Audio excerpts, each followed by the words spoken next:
Today, we are going to dive in to one of humanity's most enduring quests.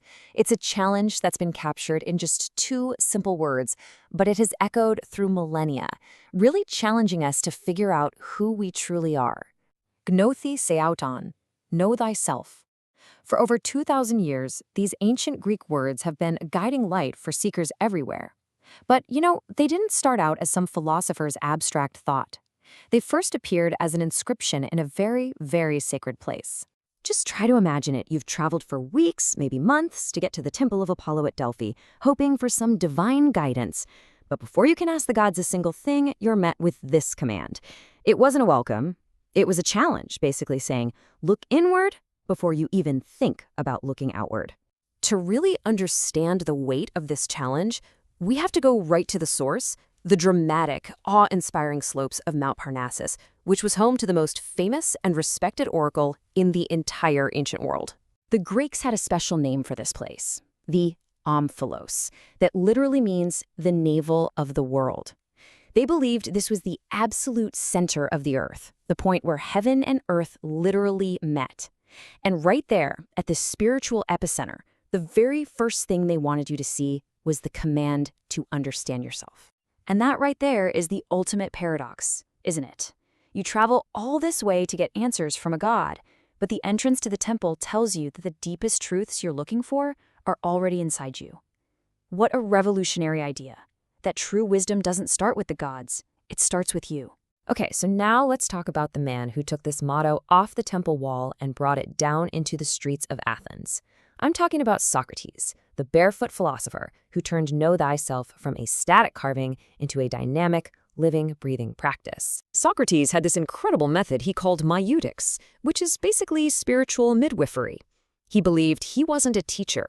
Instead, he was there to help people give birth to the wisdom that was already inside them, using question after question to help them discover their own truths. And this quote just captures his whole philosophy perfectly, doesn't it? For him, knowledge wasn't some static thing you could just hand over to someone. No, it was a dynamic process, a journey of discovery that had to be fueled by your own thinking. So, get this, here's a fantastic story. A friend of Socrates actually went to that same oracle at Delphi and asked if anyone in the world was wiser than Socrates. The oracle's answer? A flat no one. This just baffled Socrates, who famously claimed he knew nothing. And that mystery, that paradox, launched him on his life's mission.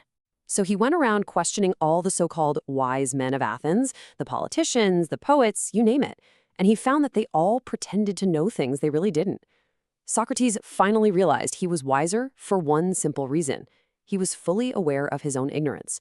Recognizing what you don't know, that's the first real step toward wisdom. He actually declared this at the trial that would lead to his death. For Socrates, a meaningful life was just impossible without this constant self-inquiry. The quest to know yourself, it's not a hobby. It's the whole point of being alive. Now, you might think an idea this powerful would die with the man, but no way. It became this golden thread woven all the way through Western civilization, picked up and reinterpreted by thinkers, mystics, and even filmmakers. You see it pop up everywhere. The Romans, like the Stoic emperor Marcus Aurelius, they saw it as the path to inner peace. Then you've got Christian thinkers like St. Augustine, who brilliantly linked knowing yourself to knowing God. Fast forward thousands of years, and the psychologist Carl Jung basically makes it the foundation of his entire life's work. It even shows up in The Matrix, right? Neo has to know himself before he can break free. It's just timeless. So, if this wisdom is so timeless and powerful, why does it feel so hard to practice today? Well, the answer really lies in the very unique challenges of our modern, incredibly distracted world. I mean, think about it. Our world is just relentlessly external. It celebrates doing over being, achievement over awareness. We're constantly encouraged to measure our worth by what we have and what others think of us, which is, of course, a perfect recipe for anxiety. You could almost say modern society is designed to keep us from ever looking inward. And this constant external focus, it forces us to live these fragmented lives. We become actors, wearing a different mask for every single situation. You've got the professional mask, the family mask, and oh boy, the carefully curated social media mask. But the real question is, where in all of that is our single, authentic self? And that's really the ultimate goal of self-knowledge.